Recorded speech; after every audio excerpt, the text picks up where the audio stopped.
الحمد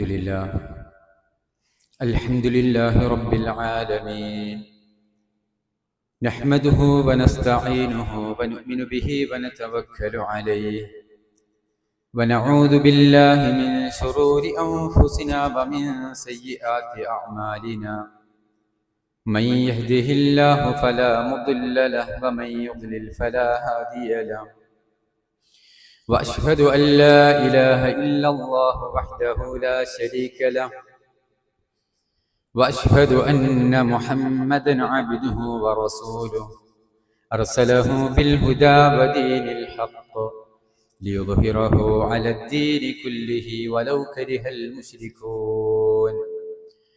اللهم صل على محمد وعلى آل محمد كما صليت على إبراهيم وعلى آل إبراهيم إنك حميد مجيد.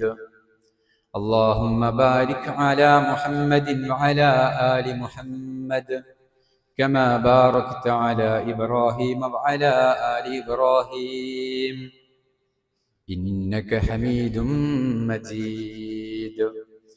أما بعد فإن خير الكلام كلام الله، وخير السنن سنن محمد صلى الله عليه وسلم، وشر الأمور محدثاتها، وكل محدثة بدعة، وكل بدعة ضلالة، وكل ضلالة في النار. أعوذ بالله السميع العليم من الشيطان الرجيم. يا أيها الذين آمنوا اتقوا الله حق تقاته ولا تموتن إلا وأنتم مسلمون. يا أيها الذين آمنوا اتقوا الله وقولوا قولا سديدا يصلح لكم أعمالكم ويغفر لكم ذنوبكم، ومن يطع الله ورسوله فقد فاز فوزا عظيما. بسم الله الرحمن الرحيم. فإذا قضيت الصلاة فانتشروا في الأرض وابتغوا من فضل الله واذكروا الله كثيرا لعلكم تفلحون. സ്നേഹം നിറഞ്ഞ സത്യവിശ്വാസികളെ, വിശ്വാസിനികളെ, റഹ്മാനും റഹീമുമായ അല്ലാഹു സുബ്ഹാനഹു വ തആലയുടെ വിധിവിലക്കുകളും നിയമനിർദ്ദേശങ്ങളും ജീവിതത്തിൻ്റെ രഹസ്യവും പരസ്യവുമായ മുഴുവൻ മേഖലകളിലും കാത്തു സൂക്ഷിച്ച് ഒരു യഥാർത്ഥ മുത്തഖിയായി ജീവിക്കാൻ സദാ പരിശ്രമിക്കണേ എന്ന് ആമുഖമായി എന്നെയും നിങ്ങളെ ഓരോരുത്തരെയും ഓർമ്മപ്പെടുത്തുകയാണ്, ഗൗരവത്തോടുകൂടെ വസിയ്യത്ത് ചെയ്യുകയാണ്. അല്ലാഹു സുബ്ഹാനഹു വ തആല നമ്മെ എല്ലാവരെയും അവൻ്റെ സ്വാലിഹീങ്ങളായ മുത്തഖീങ്ങളായ അടിമകളുടെ കൂട്ടത്തിൽ ഉൾപ്പെടുത്തി അനുഗ്രഹിക്കുമാറാവട്ടെ. സഹോദരങ്ങളെ, അല്ലാഹു സുബ്ഹാനഹു വ തആല അവൻ്റെ സൃഷ്ടിപ്പാണ് രാവും പകലും എന്നുള്ളത്. യൂലിജുൽ ലൈല വന്നഹാർ, വിശുദ്ധ ഖുർആനിൽ ഒരുപാട് ഇടങ്ങളിലൂടെ അവൻ നമ്മെ പഠിപ്പിക്കുന്നുണ്ട്. രാത്രിയെ പകലിലേക്ക് പ്രവേശിപ്പിക്കുകയും പകലിനെ രാത്രിയിലേക്ക് പ്രവേശിപ്പിക്കുകയും ഒക്കെ ചെയ്യുന്നത് അല്ലാഹുവാണ്. രാവിനെ കുറിച്ചും പകലിനെ കുറിച്ചുമൊക്കെ അല്ലാഹു പലയിടങ്ങളിലും പഠിപ്പിക്കുന്നുണ്ട്. അതിൽ വജഅൽനാ നൗമക്കും സുബാത വജഅൽനൽ ലൈല ലിബാസ, രാത്രിയെ നിങ്ങൾക്ക് നാം ഒരു വസ്ത്രമാക്കി തന്നിരിക്കുന്നു എന്ന് അല്ലാഹു പറയുന്നുണ്ട്. വജഅൽനൻ നഹാറ മആശ, എന്നാൽ അതിൻ്റെ പകലുകൾ, വെളിച്ചമുള്ള പകലുകൾ, മആശ, നിങ്ങൾക്ക് ജീവിത സന്ധാരണത്തിന് വേണ്ടി, നിങ്ങൾക്ക് മഈശത്തിന് വേണ്ടി. മഈശത്ത് എല്ലാവർക്കും സുപരിചിതമായ ഒരു പദമാണ്. പകലിനെ നിങ്ങൾക്ക് മഈശത്തിനുള്ള ഒരു വേളയാക്കിയിരിക്കുന്നു, അഥവാ ജോലി ചെയ്യാനുള്ള ഒരു വേളയാക്കിയിരിക്കുന്നു എന്ന് അല്ലാഹു സുബ്ഹാനഹു വതആല പഠിപ്പിക്കുകയാണ്. വജഅൽനന്നഹാറ മആശ, പകല് അതിനുള്ളതാണ് എന്നാണ് സൂറത്തു നബഇന്റെ 11-ാമത്തെ ആയത്തിലൂടെ അല്ലാഹു പഠിപ്പിക്കുന്നത്. അതുപോലെ തന്നെ നമുക്ക് ഓരോരുത്തർക്കും സുപരിചിതമായ അധ്യായം സൂറത്തു മുൽക്കിലെ 15-ാമത്തെ വചനം. അല്ലാഹു അതിലൂടെ പറയുന്നത് ഹുവല്ലദീ ജഅല ലക്കുമുൽ അർദ ദലൂല ഫംശൂ ഫീ മനാകിബിഹാ വകുലൂ മിൻ റിസ്ഖിഹി വഇലൈഹിൻ നുശൂർ. അവനാണ് ജഅല ലക്കുമുൽ അർദ ദലൂല, നിങ്ങൾക്ക് ഈ അർദിനെ, ഭൂമിയെ നിങ്ങൾക്ക് വിധേയമാക്കി തന്നത്, നിങ്ങൾക്ക് വാസയോഗ്യമാക്കി തന്നത്, നിങ്ങൾക്ക് ജോലി ചെയ്യാനുള്ള ഇടമാക്കി തന്നത്, അതിന് ഉള്ള എല്ലാ അനുഗുണങ്ങളോടും കൂടെ നിങ്ങൾക്ക് അനുയോജ്യമാക്കി തന്നത്, വിധേയമാക്കി തന്നത് അവനാണ്. ഫംശൂ ഫീ മനാകിബിഹാ വകുലൂ മിൻ റിസ്ഖി, ആ ഭൂമിയുടെ ഉപരിതലത്തിലൂടെ നിങ്ങൾ സഞ്ചരിക്കുക, നിങ്ങൾ അധ്വാനിക്കുക. വകുലൂ മിൻ റിസ്ഖി, അവന്റെ ഉപജീവനത്തിൽ നിന്ന്, എന്നിട്ട് അവൻ നൽകുന്ന നിങ്ങളുടെ പരിശ്രമത്തിന്റെ ഫലമായി അവൻ നിങ്ങൾക്ക് നൽകുന്ന ഉപജീവനത്തിൽ നിന്ന്, റിസ്ഖിൽ നിന്ന് നിങ്ങൾ തിന്നുകയും ചെയ്യുക, നിങ്ങളത് ഉപയോഗിക്കുകയും ചെയ്യുക, നിങ്ങളത് ഭക്ഷിക്കുകയും ചെയ്യുക. ഇലൈഹിൻ നുശൂർ, മറന്നു പോകരുത്, അവന്റെ അടുത്തേക്ക് തിരിച്ചു പോണം. അതൊരു താക്കീതാണ്. അഥവാ ദുനിയാവിലൂടെ സഞ്ചരിച്ചു, ദുനിയാവിൽ ഒരുപാട് ജോലികൾ ചെയ്തു, ഒരുപാട് കച്ചവടം നടത്തി, ഒരുപാട് അധ്വാനിച്ചു, പടച്ചവനെ മറന്നു പോകരുത്.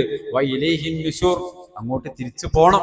ആ ബോധം മനസ്സിലുണ്ടാവണമെന്ന് അല്ലാഹു സുബ്ഹാനഹു വതആല ഈ ആയത്തിലൂടെ പഠിപ്പിക്കുന്നു. ഞാൻ ആമുഖമായി ഓതിവെച്ച സൂറത്തു ജുമുഅയിലെ 10-ാമത്തെ വചനം, അവിടെ അല്ലാഹു പറയുന്നത് എന്താണ്? ഇത് പകല് അധ്വാനിക്കാനുള്ളതാണ്, നിങ്ങൾ അധ്വാനിക്കണം, നിങ്ങൾ ജോലി ചെയ്യണം, അങ്ങനെ ഉപജീവനം നിങ്ങൾ കണ്ടെത്തണം എന്നൊക്കെ അല്ലാഹു പറഞ്ഞു. ഇനി പള്ളിയിൽ ഇങ്ങനെ നിസ്കരിക്കാൻ വരണം. നമസ്കാരത്തിന് ബാങ്ക് കൊടുത്താൽ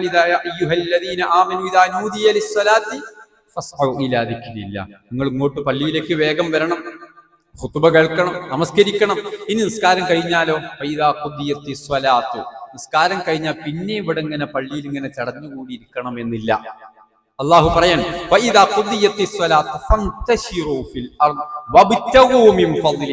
അല്ലാഹുവിന്റെ ഫദ്ൽ, അവന്റെ ഔദാര്യം, അവന്റെ നിഅമത്തുകൾ, അവന്റെ റിസ്ഖ്, അവന്റെ ഉപജീവനം അത് തേടി നിങ്ങൾക്ക് പോകാം, നിങ്ങൾക്ക് അധ്വാനിക്കാൻ പോകാം, ജോലിക്ക് പിന്നെ പോകാം.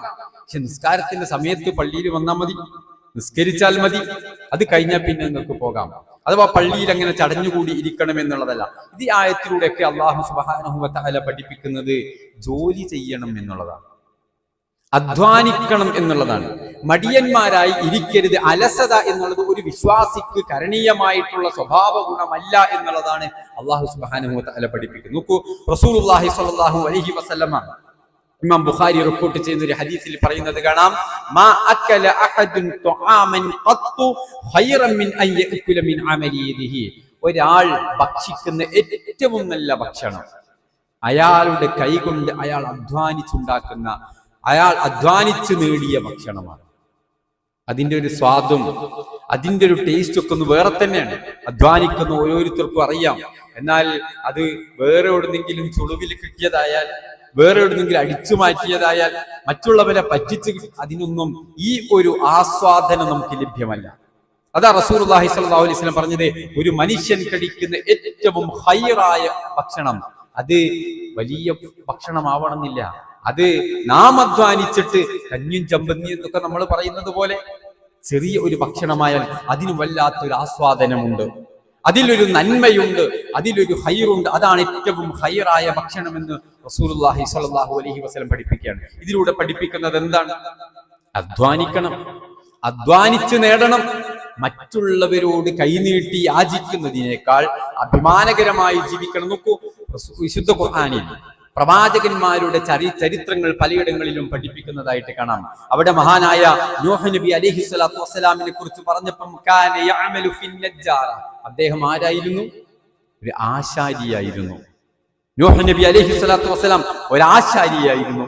അതേ രൂപത്തിൽ തന്നെ മഹാനായ ദാവൂദ് നബി അലൈഹി സ്വലാത്തു വസ്സലാം കാന ഹദ്ദാദൻ, അദ്ദേഹം ഒരു കൊല്ലപ്പണിക്കാരനായിരുന്നു. അതുപോലെ തന്നെ സക്കരിയ നബി അലൈഹി സ്വലാത്തു വസ്സലാം കാന നജ്ജാറൻ, അദ്ദേഹവും ഒരു ആശാരിയായിരുന്നു. നമ്മുടെ റസൂലുള്ളാഹി സ്വല്ലല്ലാഹു അലൈഹി വസല്ലം തങ്ങളെ കുറിച്ചിട്ട് പറയുകയാണെങ്കിൽ അദ്ദേഹം യറഅൽ ഗനം അലാ ഖറാരീത അലി അഹ്ലി മക്ക, മക്കയുടെ പ്രാന്തപ്രദേശങ്ങളിൽ ആടിനെ മേച്ചു നടന്ന റസൂലുള്ളാഹി സ്വല്ലല്ലാഹു അലൈഹി വസല്ലം വകാന യഅമലു ഫി തിജാറ, ബിസിനസ് നടത്തിയ, കച്ചവടം നടത്തിയ റസൂലുള്ളാഹി സ്വല്ലല്ലാഹു അലൈഹി വസല്ലം പ്രവാചകന്മാരെ കുറിച്ച് പറഞ്ഞിടത്തൊക്കെ പലപ്പോഴും നമുക്ക് കാണാൻ പറ്റുന്നത് അവരൊക്കെ സ്വയം അധ്വാനിച്ച ആളുകളായിരുന്നു എന്നാണ്. ദാവൂദ് നബി അലൈഹി സ്വലാത്തു വസ്സലാമിനെ കുറിച്ച് നബി സല്ലല്ലാഹു അലൈഹി വസല്ലം പറഞ്ഞു, ദാവൂദ് നബി കഴിച്ച ഭക്ഷണമൊക്കെ സ്വന്തം കൈകൊണ്ട് അധ്വാനിച്ച് നേടിയ ഭക്ഷണമായിരുന്നു എന്നാണ്. കാരണം അദ്ദേഹത്തെ കുറിച്ച് പറയാൻ പ്രത്യേകം കാര്യമുണ്ട്. അദ്ദേഹം രാജാവ് കൂടിയായിരുന്നു. ഒരു രാജാവിന് എന്തിനാ സ്വയം അധ്വാനിക്കേണ്ടത്? എന്തിനാണ് ഇങ്ങനെ ഒരു കൊല്ലപ്പണി ചെയ്യേണ്ട ഒരു ആവശ്യം? രാജാവാണ് ചെയ്യുന്നത്. ഒരു വിശ്വാസിയെ വിശുദ്ധ ഖുർആനിന്റെ വചനങ്ങളിലൂടെ റസൂലുള്ളാഹി സ്വല്ലല്ലാഹു അലൈഹി വസല്ലമയുടെ ഹദീസുകളിലൂടെ ഒക്കെ പഠിപ്പിക്കുന്നത് തൊഴിലെടുക്കണം, അധ്വാനിക്കണം, അതിൽ ഖൈറുണ്ട്, ബറക്കത്തുണ്ട് എന്നുള്ളതാണ്. ഇന്നത്തെ കാലഘട്ടത്തിൽ നമുക്കറിയാം പലർക്കും തൊഴിലുകളില്ല. സർട്ടിഫിക്കറ്റുകളുടെ കൂമ്പാരങ്ങൾ വീടുകളുടെ അലമാരകളിൽ, ഷെൽഫുകളിലുണ്ട്. പക്ഷേ തൊഴില് ലഭിക്കാത്ത പല പ്രതിസന്ധികളും പുതിയ തലമുറയിലുള്ള പല ആളുകളും അതിന്റെ പ്രയാസങ്ങളൊക്കെ പലരും അനുഭവിച്ചു കൊണ്ടിരിക്കുമ്പോൾ നമ്മൾ ശ്രദ്ധിക്കേണ്ടത് എന്താണ്? അവർക്ക് ഏതെങ്കിലും തരത്തിലുള്ള സക്കാത്തോ സദഖയോ ചെറിയ രൂപത്തിൽ നൽകുന്നതിനപ്പുറത്ത് അവർക്കൊരു ജോലി നൽകാൻ, അതല്ലെങ്കിൽ ഏതെങ്കിലും ചെറിയ സ്വയം തൊഴിൽ സംരംഭങ്ങൾ, ചെറിയ സംരംഭങ്ങൾക്കൊക്കെ ഒരു തുടക്കം കുറിക്കാനുള്ള സഹായങ്ങളും കാര്യങ്ങളും ഒക്കെയാണ് സമൂഹത്തിന്റെ ഭാഗത്തു നിന്ന് അവർക്കുണ്ടാവേണ്ടത്. അവിടെ പുതിയ തലമുറയിലുള്ള ആളുകളും മനസ്സിലാക്കേണ്ടത്, എല്ലാവരും പ്രതീക്ഷിക്കുന്നത് എന്തുകൊണ്ടാണ് പലപ്പോഴും തൊഴിലില്ല എന്ന് പറയുന്നത്? എന്റെ ഒരു സ്റ്റാറ്റസ് ഉണ്ട്, എനിക്കൊരു സ്റ്റാറ്റസ് ഉണ്ട്, എന്റെ കുടുംബം, എന്റെ സ്റ്റാറ്റസ്, എന്റെ പഠനം, ഇതിനൊക്കെ യോജിച്ച ജോലി വേണം എനിക്ക്. എല്ലാവർക്കും നമ്മൾ ഉദ്ദേശിക്കുന്നത് പോലെ ആ ഒരു വൈറ്റ് കോളർ ജോബ് ഉണ്ടല്ലോ, അത് എല്ലാവർക്കും ലഭിച്ചു എന്ന് വരില്ല. നമ്മൾ മനസ്സിലാക്കേണ്ടത് അത്തരം ജോലികൾ നമ്മൾ ആഗ്രഹിക്കുന്നു, നമ്മൾ അതിനുവേണ്ടി പഠിച്ചിട്ടുണ്ട്, അതിനുവേണ്ടി പരിശ്രമിച്ചിട്ടുണ്ട്, കഷ്ടപ്പെട്ടിട്ടുണ്ട്, വർഷങ്ങൾ മെനക്കെട്ടി, ഒക്കെ സത്യമാണ്. പക്ഷേ അത് ലഭിക്കുന്നത് വരെ വീട്ടിൽ വെറുതെ ഇരിക്കുക, ആ ജോലി കിട്ടിയാലേ ഞാൻ ജോലിക്ക് പോകൂ, ഇത്തരം ഒരു വാശിയോ അത്തരം ഒരു താല്പര്യമോ അല്ല നമുക്കുണ്ടാവേണ്ടത്. അത് ലഭിക്കുമ്പോൾ അതിനുവേണ്ടി നമുക്ക് അപ്ലിക്കേഷനുകൾ കൊടുത്തുകൊണ്ടേയിരിക്കാം, അപേക്ഷകൾ നൽകിക്കൊണ്ടേയിരിക്കാം, പരിശ്രമങ്ങൾ നടത്തിക്കൊണ്ടേയിരിക്കാം, ഇന്റർവ്യൂകൾ അറ്റൻഡ് ചെയ്തുകൊണ്ടേയിരിക്കാം. അതിനിടയിൽ മറ്റു ജോലികൾക്ക് നമ്മൾ ചെയ്യുന്നതിന് എന്താണ് പ്രയാസം? അവിടെ നമ്മൾ ഗൗരവത്തോടുകൂടെ ആ വിഷയവും മനസ്സിലാക്കണം. ഒരു പരിധി വരെ ഏത് ജോലിയും ചെയ്യാനുള്ള ഒരു മാനസികാവസ്ഥ പുതിയ തലമുറയിലെ യുവതലമുറയിലെ ആളുകൾ, യുവാക്കളും യുവതികളും ഒക്കെ അതിന് മാനസികമായി തയ്യാറാവുകയും സ്വന്തം മക്കളെ അതിന് അനുസൃതമായ രൂപത്തിൽ അവരുടെ മനസ്സിനെ പാകപ്പെടുത്തുന്ന രൂപത്തിൽ രക്ഷിതാക്കൾ അവർക്കതിനുള്ള നിർദ്ദേശങ്ങളൊക്കെ നൽകുകയും ഒക്കെ ചെയ്യുകയാണെങ്കിൽ ഒരു പരിധി വരെ ഇത്തരത്തിലുള്ള പ്രതിസന്ധികളൊക്കെ തരണം ചെയ്യാൻ കഴിയുമെന്ന് നമ്മൾ മനസ്സിലാക്കേണ്ടതുണ്ട്. ഏത് ജോലിയും നോക്കൂ, റസൂലുള്ളാഹി സ്വല്ലല്ലാഹു അലൈഹി വസല്ലം പറഞ്ഞു, ലഅൻ യഅഖുദ അഹദുക്കും ഹബ്ലഹു ഫയഅതിയ ബിഖുസ്മതി ഹതബി അലാ ളഹ്രിഹി ഫയബിഅഹാ ഫയകുഫല്ലാഹു ബിഹാ വജ്ഹ ഖൈറുൻ ലഹു മിൻ അൻ യസ്അല അന്നാസ അഅതൗഹു ഔ മനഹു. റസൂലുള്ളാഹി സ്വല്ലല്ലാഹു അലൈഹി വസല്ലം പറഞ്ഞു, നീ ഒരു കയറുമായിട്ട് ഒരു മലയിലേക്ക് ചെന്നിട്ട് അവിടെ നിന്ന് കുറച്ച് വിറക് ശേഖരിച്ച് അത് നിന്റെ മുതുകത്ത് വെച്ച് അങ്ങാടിയിൽ കൊണ്ടുവന്ന് ആവശ്യക്കാർക്ക് വിൽക്കുന്നതാണ് മറ്റുള്ളവരോട് ചോദിക്കുന്നതിനേക്കാൾ മിൻ അൻ യസ്അല അന്നാസ്, ജനങ്ങളോട് കടം വാങ്ങി, ജനങ്ങളോട് വായ്പ വാങ്ങി, ജനങ്ങളോട് യാചിച്ച് അതിനേക്കാൾ ഖൈർ ഇതാണ്. ചോദിച്ചാലും അവർ തരട്ടെ, അവർ തരാതിരിക്കട്ടെ. ചിലപ്പോ കിട്ടും, ചിലപ്പോ കിട്ടൂല. ഇതൊന്നും അല്ല വിഷയം, അതല്ല വിഷയം. മറിച്ച് അതിനേക്കാൾ നിനക്ക് ഇസ്സത്തുള്ളത്, നിനക്ക് അഭിമാനമുള്ളത് ഇതാണ്. അഭിമാനത്തോടുകൂടി ജീവിക്കുക എന്നുള്ളതാണ് ഇസ്ലാം പ്രത്യേകമായിട്ട് നമ്മോട് പറയുന്നത്. സ്വന്തം പരിശ്രമത്തിൽ അതിൽ ഏത് ജോലിയായാലും അതിൽ നാം ഇസ്സത്ത് കാണുക. ജോലി ചെറുതോ വലുതോ, നമ്മുടെ സ്റ്റാറ്റസോ, ഇതൊന്നും അല്ല പരിശോധിക്കണം. അതിനൊക്കെ വേണ്ടി നമുക്ക് പരിശ്രമിക്കാം. നോക്കൂ, പ്രവാചകന്മാർ സ്റ്റാറ്റസിൽ മോശക്കാരാണോ? നേരത്തെ സൂചിപ്പിച്ച ദാവൂദ് നബി ഇന്ന് സമൂഹം മോശമാണെന്ന് കാണുന്ന, അല്ലെ, സമൂഹത്തിന് അങ്ങനെ ഒന്ന് കാറ്റഗറൈസ് ചെയ്യുന്ന ചില ജോലികളുണ്ട്.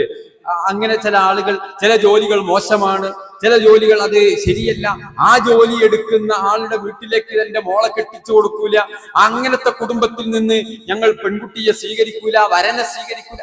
ഇതൊക്കെ നമ്മുടെ സമൂഹത്തിൽ ഇന്നും ചില ജോലികളുമായി ബന്ധപ്പെട്ട് നിലനിൽക്കുന്നുണ്ട്. ഇവിടെ നമ്മൾ ദാവൂദ് നബി അലൈഹി സ്വലാത്തു വസ്സലാം കൊല്ലപ്പണിക്കാരനാണ്, സക്കരിയ അലൈഹി സ്വലാത്തു വസ്സലാം ആശാരിയാണ്, നൂഹ് നബി അലൈഹി സ്വലാത്തു വസ്സലാം ആശാരിയാണ്, നമ്മുടെ നേതാവ് ഹബീബായ മുഹമ്മദ് മുസ്തഫ സല്ലല്ലാഹു അലൈഹി വസല്ലം ആടിനെ മേച്ചിരുന്നു. ഇതൊക്കെയാണ് ഖുർആനും ഹദീസും നമ്മെ പഠിപ്പിക്കുന്നത്. നമ്മുടെ സമൂഹം ചിലതിനെ മാറ്റിവെച്ചിട്ടുണ്ട്. ഇത്തരം ജോലികൾ മോശമാണ്, ഇത്തരം ജോലികളാണ് നല്ലത് എന്നൊക്കെ.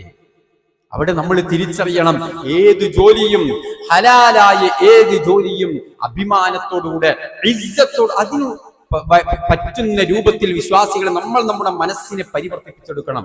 ഏത് ജോലിയും ചെയ്യുന്നവനെ റെസ്പെക്ട് ചെയ്യാനും അവനെ ആദരിക്കുവാനും ബഹുമാനിക്കാനും നമുക്ക് മനസ്സുണ്ടാവണം.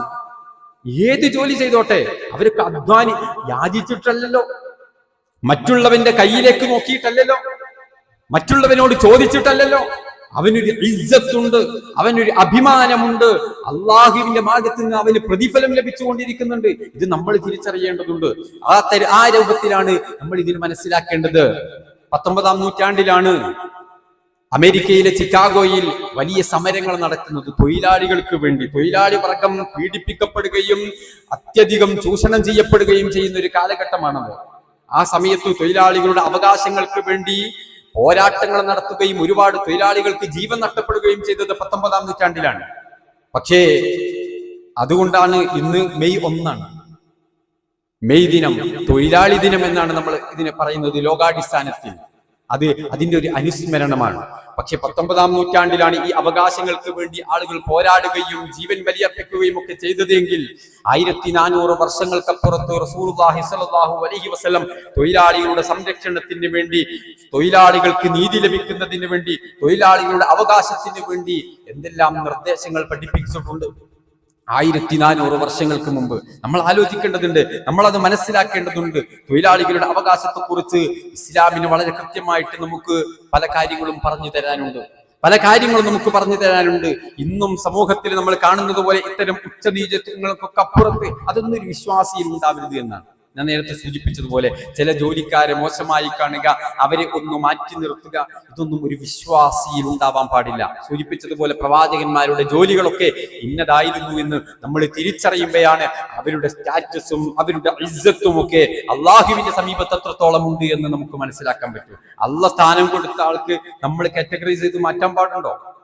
ഇല്ല എന്ന് തിരിച്ചറിയണം. നോക്കൂ, നബി സല്ലല്ലാഹു അലൈഹി വസല്ലമ പറഞ്ഞു, അഅതുൽ അജീറ അജ്റഹു ഖബ്ല അൻ യജിഫ അറഖ. ഒരു തൊഴിലാളിയുടെ ഏറ്റവും വലിയ അവകാശമായിട്ട് റസൂലുള്ളാഹി സ്വല്ലല്ലാഹു അലൈഹി വസല്ലമ പറയാണ്, അഅതുൽ അജീറ അജ്റഹു ഖബ്ല അൻ യജിഫ അറഖ. വിയർപ്പ് പറ്റുന്നതിന് മുമ്പേ നിങ്ങൾ ജോലിക്കാരന് കൂലി കൊടുക്കണം. ജോലി എടുപ്പിക്കാൻ ഉഷാറാണ്, പക്ഷെ കൂലി കൊടുക്കാൻ, പിന്നെ കൂലിക്ക് വേണ്ടിയിട്ട് അയാൾ ഇങ്ങനെ ഫോൺ വിളിക്കണം, എവിടെയാ ഉള്ളതെന്ന് ചോദിക്കണം, ദിവസങ്ങൾ ഇങ്ങനെ നടക്കുന്ന ആ കൂലിക്ക് വേണ്ടി, ശമ്പളത്തിന് വേണ്ടി നമ്മളെ പിറകെ നടക്കുന്ന ഒരു ഏർപ്പാടുണ്ടല്ലോ, അത് ഒരു വിശ്വാസിയിൽ നിന്നും ഉണ്ടാവാൻ പാടില്ല. അയാൾക്ക് കൃത്യമായി കൂലി കൊടുക്കണമെന്ന് റസൂലുള്ളാഹി സ്വല്ലല്ലാഹു അലൈഹി വസല്ലമ വളരെ കൃത്യമായി പഠിപ്പിക്കുമ്പോൾ അത് തൊഴിലാളിയുടെ അവകാശമാണ് എന്നും 1400 വർഷങ്ങൾക്ക് മുമ്പ് റസൂലുള്ളാഹി സ്വല്ലല്ലാഹു അലൈഹി വസല്ലമ ഇതിനെതിരെ ശബ്ദിച്ചിട്ടുണ്ട് എന്നും നമ്മൾ തിരിച്ചറിയേണ്ടതുണ്ട്. നബി സല്ലല്ലാഹു അലൈഹി വസല്ലം ഒരിക്കൽ പറഞ്ഞത്, സലാസത്തുൻ അന ഖസ്മുഹും യൗമൽ ഖിയാമ. 3 വിഭാഗം ആളുകൾക്ക് ഞാൻ അവർക്ക് വേണ്ടി വാദിക്കും പരലോകത്ത് എന്ന് നബി സല്ലല്ലാഹു അലൈഹി വസല്ലം പറഞ്ഞു. അതിൽ ഒരു വിഭാഗം പറഞ്ഞത്, വറജുലുൻ ഇസ്തഅജറ അജീറൻ ഫസ്തൗഫാ മിൻഹു വലം യുഅതി അജ്റഹു. ആരാന്നറിയോ? ഒരാൾ ജോലിക്ക് ഒരാളെ വെച്ചു. നമ്മളൊക്കെ നമ്മളെ വീട്ടിൽ ജോലിക്ക് ആളെ വെക്കും, അതുപോലെ തന്നെ നമ്മുടെ ഷോപ്പിൽ ആളെ വെക്കും, നമ്മുടെ സ്ഥാപനത്തിൽ ജോലിക്കാരെ വെക്കും. അങ്ങനെ ജോലിന്റെ ഡിമാൻഡും കാര്യങ്ങളൊക്കെ നമ്മൾ പറഞ്ഞിട്ടുണ്ട്, ശമ്പളം പറഞ്ഞിട്ടുണ്ട്, കൂലി പറഞ്ഞിട്ടുണ്ട്, പണിയെടുപ്പിച്ചിട്ടുണ്ട്. പൂർണ്ണമായി പണിയൊക്കെ നന്നായിട്ട് എടുപ്പിച്ചിട്ടുണ്ട്. എന്നിട്ടോ വലം യുഅതി അജ്റ. പക്ഷെ ശമ്പളം കൊടുത്തിട്ടില്ല, കൂലി കൊടുത്തിട്ടില്ല. അവർക്കെതിരെ ഞാൻ അല്ലാഹുവിന്റെ കോടതിയിൽ നാളെ തർക്കിക്കുമെന്ന് റസൂലുള്ളാഹി സ്വല്ലല്ലാഹു അലൈഹി വസല്ലം. നോക്കൂ, എത്ര ഗൗരവമുള്ള വിഷയമാണ് റസൂലുള്ളാഹി സ്വല്ലല്ലാഹു അലൈഹി വസല്ലം ഈ പറയുന്നത് എന്ന് നമ്മൾ തിരിച്ചറിയണം. തൊഴിലാളികളോട് ഏറ്റവും മാന്യമായ പെരുമാറ്റമാവണം ഒരു വിശ്വാസി നടത്തേണ്ടത് എന്ന് റസൂലുള്ളാഹി സ്വല്ലല്ലാഹു അലൈഹി വസല്ലം നമുക്ക് പഠിപ്പിച്ചു തരുന്നുണ്ട്. മഹാനായ അബൂ ദർ ഗിഫാരി റളിയല്ലാഹു അൻഹു ഉദ്ധരിക്കുന്ന ഹദീസിൽ കാണാം, നബി സ്വല്ലല്ലാഹു അലൈഹി വസല്ലം പറഞ്ഞു, ഇഖ്വാനുക്കും ഹവലക്കും ജഅലഹുമുല്ലാഹു തഹ്ത ഐദിക്കും ഫമൻ കാന അഖൂഹു തഹ്ത യദിഹി ഫൽയുത്ഇംഹു മിമ്മാ യഅകുൽ വയുൽബിസു മിമ്മാ യൽബിസു വലാ തുകല്ലിഫുഹും മാ യഗ്ലിബുഹും. സല്ലല്ലാഹു അലൈഹി വസല്ലം ഒരുപാട് കാര്യം പറയാ. നിങ്ങളെ ജോലിക്കാർ, നിങ്ങളെ വീട്ടിൽ പണിക്ക് വരുന്ന ആളുകൾ, നിങ്ങളുടെ സേവകർ, ഇതൊക്കെ ഉണ്ടല്ലോ, നിങ്ങൾ അടിമകളൊന്നുമല്ല, അള്ളാഹുവിന്റെ അടിമകളാണവർ. നിങ്ങളെപ്പോലെയുള്ള മനുഷ്യരാണവർ. തൽക്കാലം നിങ്ങൾക്ക് കുറച്ച് സമ്പത്ത് തന്നിട്ടുണ്ട്, അവർക്ക് അത്ര കൊടുത്തിട്ടില്ല. നിങ്ങളെ ജോബും നിങ്ങളുടെ രീതിയിലുള്ള ജീവിതവും അല്ല അവർക്കുള്ളത്. അത് ലോകത്തിന്റെ സന്തുലിതാവസ്ഥ തന്നെ, പ്രപഞ്ചത്തിന്റെ സന്തുലിതാവസ്ഥ തന്നെ നഷ്ടപ്പെടും. എല്ലാവരും ഒരേ ജോലി ആയി കഴിഞ്ഞാൽ ഈ ഒരു സന്തുലിതാവസ്ഥ ഉണ്ടാവില്ല. അതുകൊണ്ട് അള്ളാഹു നിങ്ങൾക്ക് അവരെ ഒന്ന് കീഴ്പ്പെടുത്തി തന്നു എന്നുള്ളത് മാത്രമാണ്. അതുകൊണ്ട് തന്നെ അവരെ നിങ്ങൾ ശ്രദ്ധിക്കേണ്ടതുണ്ട്. അവർ ഭക്ഷണം നിങ്ങൾ കഴിക്കുന്നത് പോലെ അവർക്ക് നിങ്ങൾ ഭക്ഷണം കൊടുക്കണം. അതുപോലെ തന്നെ അവർക്ക് വഹിക്കാൻ കഴിയാത്ത ജോലികൾ അവർക്ക് നിങ്ങൾ നൽകരുത്. ശ്രദ്ധിക്കണം. നമുക്ക് അവർക്ക് വഹിക്കാൻ കഴിയുന്ന ജോലി അവർക്ക് നൽകാം.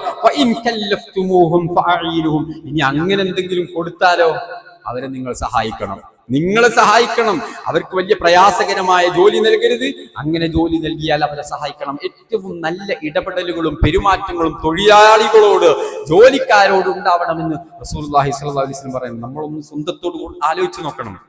നമ്മുടെ കീഴിലുള്ള നമ്മുടെ ജോലിക്കാർ, നമ്മുടെ തൊഴിലാളികൾ, നമ്മുടെ സ്ഥാപനത്തിലുള്ളവർ, നമ്മുടെ ഓഫീസിലുള്ളവർ, നമ്മുടെ ഷോപ്പിലുള്ളവർ, നമ്മുമായി ബന്ധപ്പെട്ടവർ, നമ്മുടെ വീട്ടിലെ ജോലിക്കാർ, നമ്മുടെ തോട്ടത്തിലെ ജോലിക്കാർ, എങ്ങനെയാണ് നമ്മൾ അവരുമായിട്ടുള്ള ഇടപെടലുകൾ? മഹാനായ അനസ് ബിൻ മാലിക് റളിയല്ലാഹു അൻഹു പറയുന്നത് കാണാം, ഖദംതു റസൂലുള്ളാഹി സ്വല്ലല്ലാഹു അലൈഹി വസല്ലം 10 സിനീന, 10 വർഷം റസൂലുള്ളാഹിക്ക് ഞാൻ സേവകനായി നിന്നിട്ടുണ്ട്. വല്ലാഹി മാ ഖാല ലി ഉഫ്ഫിൻ ഖത്തു വലാ ഖാല ലി ഷൈഇൻ, എന്ന് പോലും 10 വർഷത്തിന്റെ ഇടയിൽ നബി സല്ലല്ലാഹു അലൈഹി വസല്ലം എന്നോട് പറഞ്ഞിട്ടില്ല. എന്ന് പോലും പറഞ്ഞിട്ടില്ല.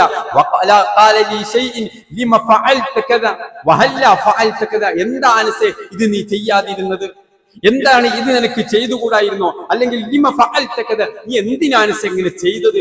ഇങ്ങനെ ഒരു ഗൗരവത്തോട് മുഖം കറുപ്പിച്ചിട്ട് അള്ളാഹുവിന്റെ ഹബീബ് എന്നോട് ചോദിച്ചിട്ടില്ല 10 വർഷത്തിന് ഒരിക്കൽ പോലും. ഇനി നമ്മൾ ആ പ്രവാചകന്റെ അനുയായികളാണല്ലോ, ആ പ്രവാചകന്റെ മാതൃക പിൻപറ്റി ജീവിക്കുന്നവരാണല്ലോ. നമ്മളും നമ്മുടെ ജോലിക്കാരുമായിട്ടുള്ള നമ്മുടെ സമീപനം എന്ത് എന്ന് നമ്മളൊന്ന് സ്വന്തത്തോടുകൂടി ആലോചിച്ച് നോക്കൂ, സ്വന്തത്തോടൊന്ന് ചോദിച്ചു നോക്കൂ. നബി സല്ലല്ലാഹു അലൈഹി വസല്ലമ തന്റെ ജോലിക്കാർക്ക് നൽകിയ, തന്റെ ആളുകൾക്ക് ജോലിക്കാർക്ക് നൽകിയ ബഹുമാനവും ആദരവും അവരോടുള്ള പരിഗണനയും ഒക്കെയാണ്. മദീന പള്ളി അടിച്ചു വരുന്ന ഒരു സഹോദരി, അവരെ എല്ലാവരും അങ്ങനെ ഒരു അടിച്ചു വാരുന്ന ഒരു കറുത്ത വർഗത്തിൽപ്പെട്ട ഒരു സഹോദരി, അവര് മരണപ്പെട്ടു. നബി സല്ലല്ലാഹു അലൈഹി വസല്ലമ 2 ദിവസമായിട്ടും ആ സഹോദരിയെ കാണുന്നില്ല. ചോദിച്ചു സഹാബത്തിനോട്. അവര് പറഞ്ഞു, നബി അവര് മരിച്ചുപോയി, ഞങ്ങൾ അവരെ ഖബറടക്കി. നബി സല്ലല്ലാഹു അലൈഹി വസല്ലമ പറഞ്ഞു, അറൂനി, എവിടെ? എന്നെ കാണിച്ചു തരൂ, അവരുടെ ഖബർ എനിക്ക് കാണിച്ചു തരൂ. നബി സല്ലല്ലാഹു അലൈഹി വസല്ലമ ആ സഹോദരിയുടെ ഖബറിന്റെ സമീപത്ത് ചെന്നിട്ട് മയ്യിത്ത് നമസ്കരിക്കുകയാണ്. എന്തൊരു പരിഗണനയും എന്തൊരു ആദരവുമാണ്! ഒരു കറുത്ത വർഗക്കാരി എന്ന് ലോകം വിളിക്കുന്ന, ഒരു അടിച്ചുവാരിക്കാരി എന്ന് ലോകം വിളിക്കുന്ന, ഒരു നിസ്സാരക്കാരി എന്ന് നമുക്ക് തോന്നുന്ന ഒരു സ്ത്രീക്ക് പോലും, ഒരു സഹോദരിക്ക് പോലും അള്ളാഹുവിന്റെ ഹബീബ് സല്ലല്ലാഹു അലൈഹി വസല്ലം നൽകുന്ന സ്ഥാനവും മാനവും എന്ത്? പരിശോധിക്കേണ്ടത് നമ്മളാണ്. നമ്മുടെ ജീവിതത്തിൽ ഉണ്ടാകുന്ന ഇത്തരം ആളുകളോട്, നമ്മുടെ തൊഴിലാളികളോട്, നമ്മുടെ ജോലിക്കാരോട് നാം പ്രകടിപ്പിക്കുന്ന സ്വഭാവങ്ങൾ എന്താണ് എന്ന് നമ്മൾ പരിശോധിക്കണം. നബി സല്ലല്ലാഹു അലൈഹി വസല്ലമയുടെ സമീപത്തേക്ക് ഒരു സ്വഹാബി കടന്നു വന്നിരുന്നുണ്ട്. നമ്മൾ ശ്രദ്ധിക്കേണ്ടത്, ചില തെറ്റുകളൊക്കെ ജോലിക്കാരെ എടുത്തുണ്ടാകും. നമ്മൾ പറഞ്ഞ പണി ചിലപ്പോൾ അങ്ങനെ തന്നെ ചെയ്തിട്ടുണ്ടാകൂല, ചിലപ്പോൾ നമ്മൾ ഉദ്ദേശിച്ച രൂപത്തിൽ അതായിട്ടുണ്ടാകൂല. മനുഷ്യരല്ലേ, മനുഷ്യ സഹജമായ അബദ്ധങ്ങളും പ്രശ്നങ്ങളൊക്കെ ഉണ്ട്. എങ്ങനെയാണ് നമ്മൾ അവരെ സമീപിക്കുന്നത്? ഏത് രൂപത്തിലാണ് നമ്മൾ അവരോട് സംസാരിക്കുന്നത്? ഏത് രൂപത്തിലാണ് നമ്മുടെ തൊഴിലാളികളോട് നമ്മൾ ഇടപെടുന്നത്? നോക്കൂ, ഒരു സഹാബി റസൂലുള്ളാഹി സ്വല്ലല്ലാഹു അലൈഹി വസല്ലമയുടെ സമീപത്ത് വന്നിട്ട് ചോദിച്ചു, നബിയെ, എന്റെ ജോലിക്കാരന് തെറ്റ് സംഭവിച്ചാൽ ഞാൻ എന്ത് ചെയ്യണം? ഞാൻ എത്ര തവണ മാപ്പ് കൊടുക്കണം നബിയെ? എത്ര തവണ ഞാൻ മാപ്പ് കൊടുക്കണം? നബി സല്ലല്ലാഹു അലൈഹി വസല്ലം ഒന്നും പറഞ്ഞില്ല. സഹാബി വീണ്ടും ചോദിച്ചു, അല്ലാഹുവിന്റെ റസൂലേ, ഞാൻ എത്ര തവണ മാപ്പ് കൊടുക്കണം? നബി സല്ലല്ലാഹു അലൈഹി വസല്ലം പറഞ്ഞു, ഇഅഫു അൻഹു ഫീ കുല്ലി യൗമിൻ 70 മർറ. ഒരു ദിവസം 70 തവണ നീ മാപ്പ് കൊടുക്കണം എന്ന് നബി സല്ലല്ലാഹു അലൈഹി വസല്ലം പറയാം. ഒന്ന് ആലോചിച്ചു നോക്കൂ. ഇതാണ് ഒരു തൊഴിലാളിയോട് നാം നടത്തേണ്ട പെരുമാറ്റത്തിലും സ്വഭാവത്തിലും അവരുടെ അവകാശങ്ങളെ കുറിച്ച് റസൂലുള്ളാഹി സ്വല്ലല്ലാഹു അലൈഹി വസല്ലം 1400 വർഷങ്ങൾക്ക് മുമ്പ് പറയുമ്പോൾ ഇന്നൊരു മെയ് ദിനവും തൊഴിലാളി ദിനവും ഒക്കെയായി പ്രഖ്യാപിച്ച് അതിനെ അനുസ്മരിക്കുമ്പോൾ 19-ാം നൂറ്റാണ്ടിൽ മാത്രം അമേരിക്കയിലെ ചിക്കാഗോയിൽ നടത്തിയ സമരത്തെ അനുസ്മരിച്ചുകൊണ്ട് ഇത് പറയുമ്പോൾ അതിനപ്പുറത്ത് 1400 വർഷങ്ങൾക്ക് മുമ്പ് അല്ലാഹുവിന്റെ റസൂൽ സ്വല്ലല്ലാഹു അലൈഹി വസല്ലം തൊഴിലാളികളുടെ സംരക്ഷണത്തിന് വേണ്ടി അവരുടെ അവകാശത്തിന് വേണ്ടി സംസാരിച്ചിട്ടുണ്ട് എന്നും അത് ഞാനും നിങ്ങളുമൊക്കെ പ്രാവർത്തികമാക്കേണ്ടതുണ്ട് എന്നുമാണ് നമ്മൾ തിരിച്ചറിയേണ്ടത്. അല്ലാഹു സുബ്ഹാനഹു വ തആല അനുഗ്രഹിക്കുമാറാവട്ടെ.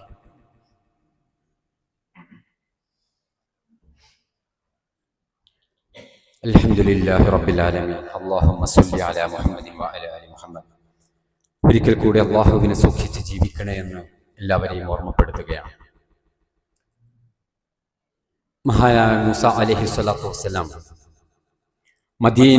മദീനയിലേക്കുള്ള യാത്രയിൽ 2 പെൺകുട്ടികളെ സഹായിച്ച വെള്ളം കോരിക്കൊടുത്ത ഒരു സംഭവമൊക്കെ നമുക്കറിയാം. അവർ തങ്ങളുടെ പിതാവിന്റെ സമീപത്ത് വന്നിട്ട് മൂസ അലൈഹി സ്വലാത്തു വസ്സലാമിനെ പരിചയപ്പെടുത്തുന്നത് വിശുദ്ധ ഖുർആൻ സൂറത്തുൽ ഖസസിലൂടെ അള്ളാഹു പഠിപ്പിക്കുന്നുണ്ട്. യാ അബത്തിസ്തഅ്ജിർ, പിതാവേ, പ്രിയപ്പെട്ട പിതാവേ, അദ്ദേഹത്തെ നമുക്ക് ജോലിക്കാരനായിട്ട് നിർത്താം. ഇന്ന ഖൈറ മൻ ഇസ്തഅ്ജർതൽ ഖവിയ്യുൽ അമീൻ, അദ്ദേഹം ഒരു ഖവിയ്യും അമീനുമായ ജോലിക്കാരനാണ്. ഏറ്റവും നല്ല ശക്തനും യോഗ്യനും അതുപോലെ തന്നെ വിശ്വസ്തനുമായ ഒരു ജോലിക്കാരനാണ്. ജോലി ചെയ്യുന്ന ആളുകൾ, ഇതേ നമ്മൾ പറഞ്ഞത് ജോലിക്കാരുടെ തൊഴിലാളികളുടെ അവകാശമാണ്. തൊഴിലാളികൾക്ക് ചില ബാധ്യതകളുണ്ട്. അതാണ് ഈ ആയത്തിൽ. ഒന്ന്, അദ്ദേഹം അയാൾ ജോലി ചെയ്യുന്ന കവിയാവണം. എന്താണ് കവിയുടെ അർത്ഥം? ശക്തൻ, യോഗ്യൻ എന്നാണ്. ഒരു ജോലി ഏറ്റെടുക്കുമ്പോൾ അതിന് ഞാൻ അർഹനാണെന്നും എനിക്കതിനുള്ള കപ്പാസിറ്റിയും കാപ്പബിലിറ്റിയും ഒക്കെ ഉണ്ട് എന്ന് സ്വയം അറിയണം. ആ രൂപത്തിലാവണം. ഇന്നത്തെ ആധുനിക കാലത്ത് പറഞ്ഞ അതിന് നമുക്ക് സ്കില്ലുണ്ടോ എന്ന് നോക്കണം, അതിനുള്ള കപ്പാസിറ്റി ഉണ്ടോ എന്ന് നോക്കണം. ഉണ്ടെങ്കിലേ നമ്മൾ ആ ജോലി ഏറ്റെടുക്കാവൂ. ഇല്ല എങ്കിൽ ആ ജോലി നമ്മൾ ഏറ്റെടുക്കരുത്. നമുക്ക് കഴിയുന്ന ജോലികളാവണം നമ്മൾ ഏറ്റെടുക്കേണ്ടത് എന്നാണ്. അർഹതയില്ലാത്തത്, ഏതെങ്കിലും കൃത്രിമമായ വ്യാജമായ സർട്ടിഫിക്കറ്റുകളൊക്കെ ഉണ്ടാക്കിയിട്ട് എനിക്കതിനുള്ള ക്വാളിഫിക്കേഷൻ ഉണ്ട് എന്ന് നുണ പറഞ്ഞ് കള്ളം പറഞ്ഞിട്ട് നേടിയെടുക്കുന്ന ജോലി, എന്നിട്ട് അതിന്റെ ഉടമസ്ഥനെ വഞ്ചിക്കുന്ന ഇതൊരു വിശ്വാസിക്ക് ഒരു കാരണവശാലും യോജിച്ചതല്ല എന്ന് നമ്മൾ തിരിച്ചറിയേണ്ടതുണ്ട്. അതൊരു ഉത്തരവാദിത്തമാണ്. നബി സല്ലല്ലാഹു അലൈഹി വസല്ലം പറഞ്ഞു, ഇന്നല്ലാഹ യുഹിബ്ബു ഇദാ അമില അഹദുക്കും അമലൻ അൻ യുത്ഖിനഹു, ഒരാൾ ഒരു ജോലി ചെയ്യാൻ, ഒരു പ്രവൃത്തി ചെയ്യുകയാണെങ്കിൽ അൻ യുത്ഖിനഹു, അതിന്റെ ടോപ്പ് ലെവൽ, അതിന്റെ ഏറ്റവും മികവുറ്റ രീതിയിൽ അത് പ്രവർത്തിക്കുന്നത് അല്ലാഹുവിന് ഇഷ്ടമാണെന്ന് റസൂലുള്ളാഹി സ്വല്ലല്ലാഹു അലൈഹി വസല്ലം പറഞ്ഞു. അപ്പൊ നമ്മൾ പ്രവർത്തിക്കുന്ന പ്രവർത്തനത്തിൽ തിളങ്ങാൻ കഴിയാന്നൊക്കെ നമ്മൾ പറയില്ലേ.